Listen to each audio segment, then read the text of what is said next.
Part 1. When the worrying starts after dark. There's something about nighttime, isn't there? During the day we push through. We keep going. We've got distractions, people to talk to, deadlines to hit, noise to drown out the thoughts. But when the sky turns dark and the world starts to quiet, something shifts. The distractions disappear. The silence gets louder, and suddenly the mind wakes up. It's strange, really. All day long you're exhausted. You've been counting the hours until you can crawl into bed. You tell yourself, tonight I'm going to sleep early. I'm not going to think about anything. I'm just going to rest. But the moment your head hits the pillow, your brain has other plans. You start replaying conversations you had years ago. You worry about things that haven't even happened. You imagine every worst-case scenario your mind can dream up. And once the spiral starts, it's hard to stop. If this feels familiar, you're not alone. Not even close. Nighttime anxiety is one of the most common reasons people struggle to fall asleep or stay asleep. And the worst part, the harder you try to shut it down, the louder it gets. You tell your mind to be quiet. It gets busier. You try to distract yourself. The thoughts loop back around. It feels like a battle you just can't win. But maybe that's because it's not a battle at all. Let's step back for a second. Anxiety isn't just some annoying thing your brain does to sabotage you. It's not a personal flaw. It's not weakness. It's a response. A signal. A message from your nervous system saying something feels unsafe. The tricky part is, it doesn't always mean you're in danger right now. Sometimes it just means your body remembers danger. Sometimes it means you've been holding in stress, emotion, or pain all day long. And now that everything's quiet, it finally has space to surface. Think of it like this. All day, you're juggling invisible weight. You might not even notice how heavy it is because you've gotten used to it. But when you finally lie down and stop moving, your nervous system says, okay, now we can deal with it. That's when the mental storm begins. You might think you're just overthinking, but your mind isn't being random. It's trying to process something you didn't have time or energy to face earlier. It could be fear, shame, guilt, loneliness. It could be grief that's been living under your skin for years. It could be the pressure of having to hold everything together all the time. It could be that quiet voice that asks, what if I'm not enough? But here's the most important thing to remember. Your anxiety is not trying to hurt you. It's trying to protect you. It just doesn't always know how. Imagine a smoke detector that goes off not only when there's fire, but also when you're cooking toast. That's anxiety. It's overactive, oversensitive. But its intention is survival. It's saying, pay attention, something might be wrong. The problem is, in the dark with no distractions, your brain starts scanning, trying to find the danger. And if it can't find anything current, it pulls up the past or imagines the future. And before you know it, you're deep in a spiral about things that are either over or haven't even happened yet. That's why anxiety at night can feel so overwhelming. It's not just thoughts, it's the feeling behind the thoughts. That tightening in your chest, the restlessness in your legs, the shallow breathing, the racing heart. Your body thinks it's in the middle of a crisis, even if you're just lying in bed in the dark. impossible. Because your body isn't trying to rest, it's trying to survive. So what do? We start by softening, by shifting the goal. Not how do I get rid of this anxiety, but how can I understand what it's trying to tell me? Because sometimes anxiety doesn't need to be solved. It just needs to be seen, to be heard, to be told, I know you're scared, but right now we're safe. This is where presence becomes powerful. You don't have to fight your thoughts. You don't have to control your emotions. You just have to notice. You can say, oh, okay, I'm feeling anxious. I'm noticing this tightness in my chest. My brain is replaying old fears. That's okay. I don't have to react. I can just observe. And even that small shift from judgment to curiosity can change everything. It takes the edge off. It tells your nervous system we're not under attack. And once that happens, once the body stops bracing for impact, sleep starts to feel possible again. But this kind of softness takes practice. It's not something most of us were taught. We were taught to push through, to suppress, to distract. But now, in the quiet of night, with nothing left to push against, we get the chance to learn a new way. So the next time anxiety shows up at bedtime, what if you didn't fight it? What if you just said, welcome, I see you, I hear you, you're trying to help, but right now I'm safe, and it's time to rest. What if you didn't try to force peace, but invited it in? That's the beginning of something new. That's the beginning of sleep, not as a shutdown, but as a surrender. Part 2, what anxiety does to the body at night. So let's take a closer look. Let's get really honest about what anxiety does to us, not just in the mind, but in the body, especially at night when everything slows down, except the things we want to quiet the most. When anxiety starts creeping in after dark, it doesn't just live in your thoughts. It moves into your chest, your breath, your pulse, your stomach. Sometimes it feels like your heart is pounding for no reason. Sometimes your hands feel restless. Sometimes there's a tightness behind your eyes, like you want to cry but don't know why. And sometimes it's even worse. Your whole body feels like it's vibrating, humming with this invisible sense of urgency, like something's wrong, but you can't explain what. That's not your imagination. That's your nervous system, your internal alert system, doing what it's wired to do.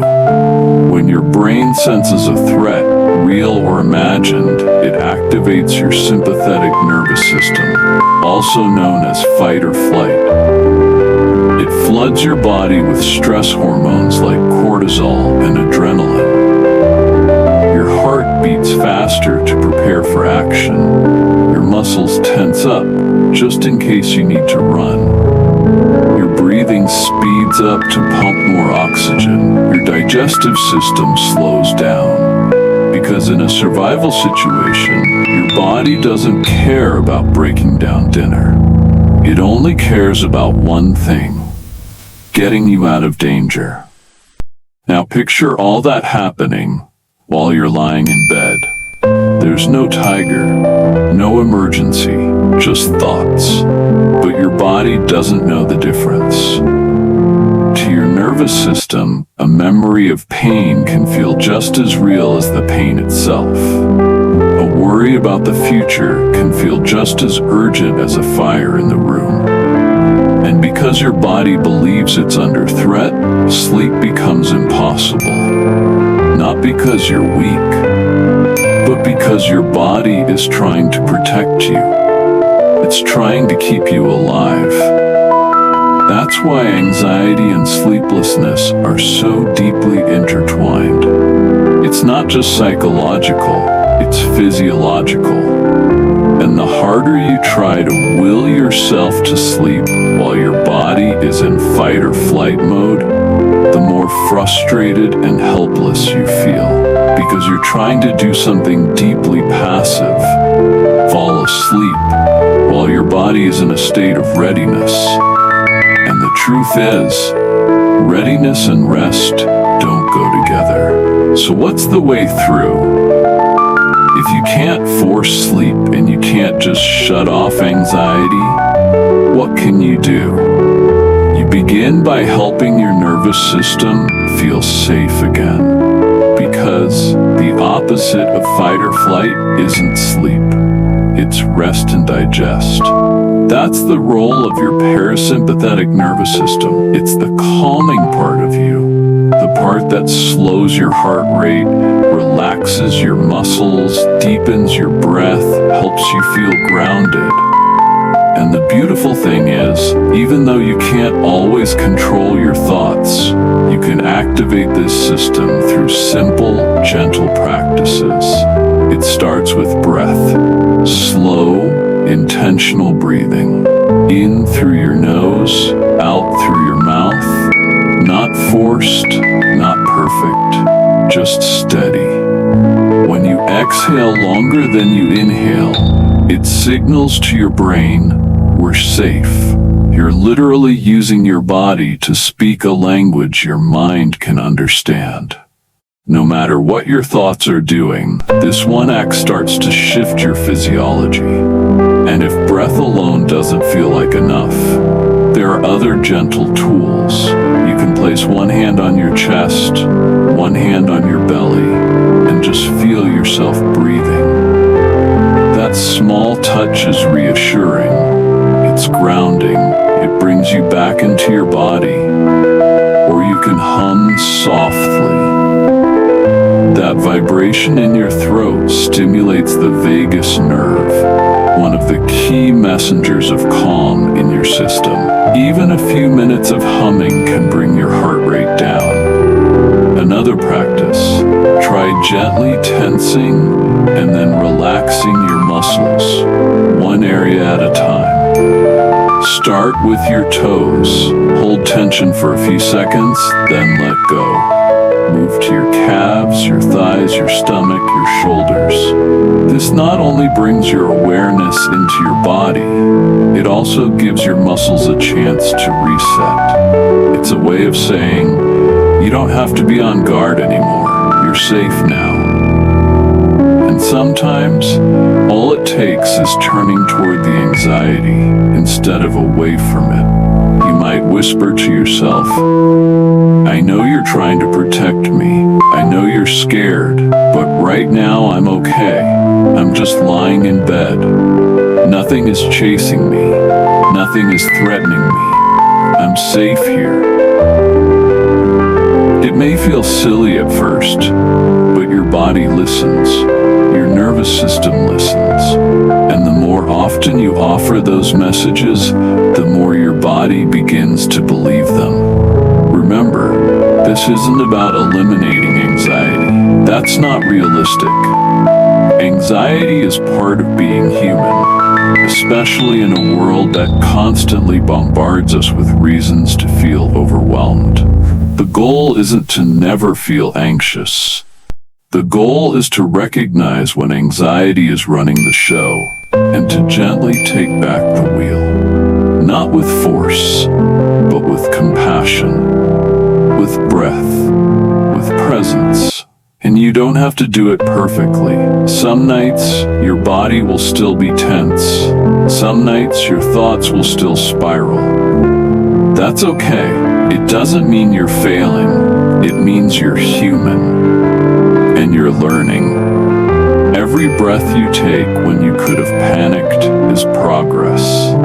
Every time you stay with yourself in the middle of discomfort instead of numbing or running is healing. Every time you choose gentleness over judgment, you're rewiring something deep inside you. You're not broken. You're becoming. And that becoming, it happens most beautifully in the quiet moments, when you sit in the dark with your fear and choose not to push it away, but to listen, to breathe, to hold space, and slowly to rest. Part 3, The Sleepless Child Within. There's a moment in the stillness of night when everything in the room is quiet, but inside you're wide awake. You've tried breathing, you've tried calming yourself down, you've done everything right, and still your heart feels heavy. Your thoughts keep spinning, and your chest is tight with something you can't quite name. Maybe that's the moment you stop trying to fight the anxiety. Maybe that's the moment you start to listen to it.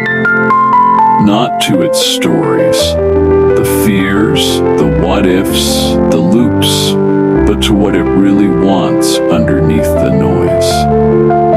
Because anxiety is not the enemy. It's not here to ruin your night or steal your rest. It's a messenger, a signal, a part of you, often a very young part, saying, something inside me doesn't feel safe yet.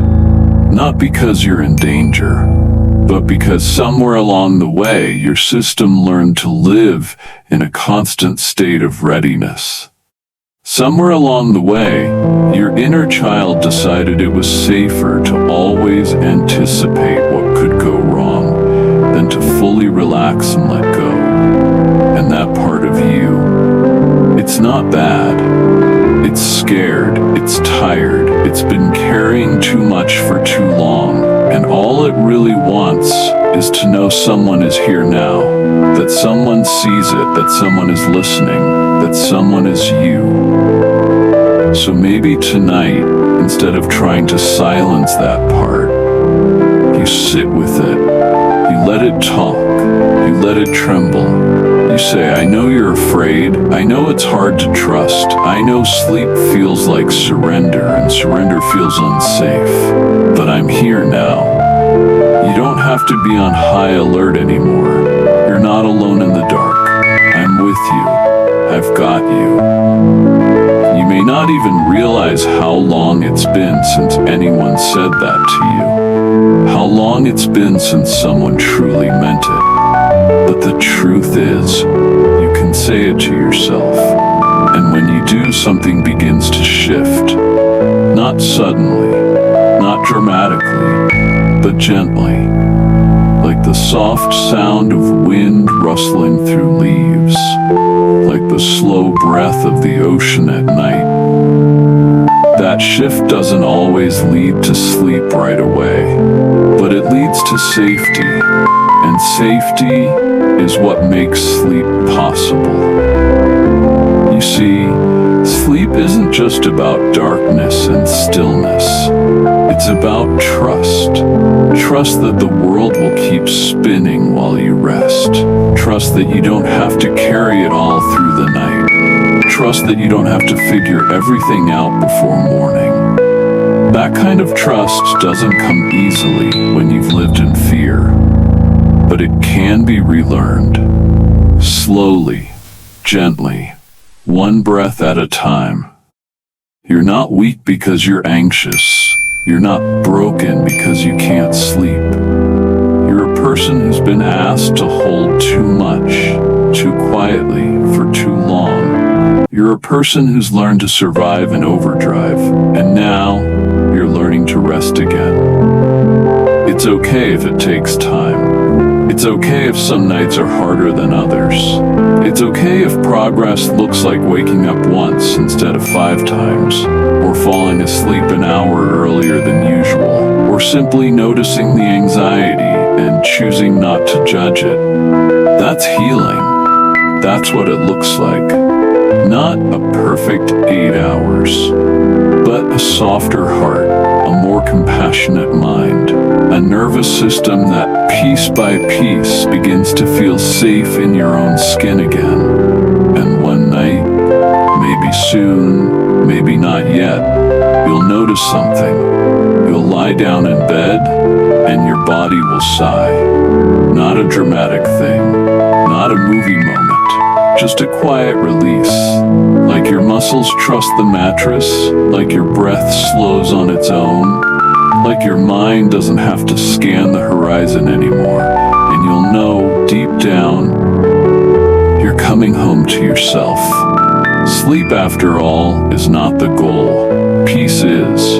And even if sleep takes its time, you can still have peace now, in this moment, with your eyes open, with your heart trembling, with your mind wandering. Peace isn't the absence of thought, it's the permission to be as you are. So maybe tonight, we stop trying to fix the anxiety. We stop making it the villain, and instead we make space for it. We give it a place to rest too. Because when all parts of you feel welcome, when no piece of you is left out in the cold, something magical happens. You begin to rest, not in spite of your anxiety, but alongside it. This isn't about conquering, it's about comforting. This isn't about overcoming, it's about opening. And in that opening, sleep doesn't need to be forced. It arrives, slowly, gently, like someone who finally feels safe enough to close their eyes, and so do you. You've been listening to Sleepless, a podcast by The Daily Health Shift. If this episode spoke to your heart or brought comfort to your night, follow the show, share it with someone who needs gentleness too, and keep coming back for more quiet conversations like this. Until next time, breathe deep, be kind to the anxious parts of you, and rest whenever you're ready.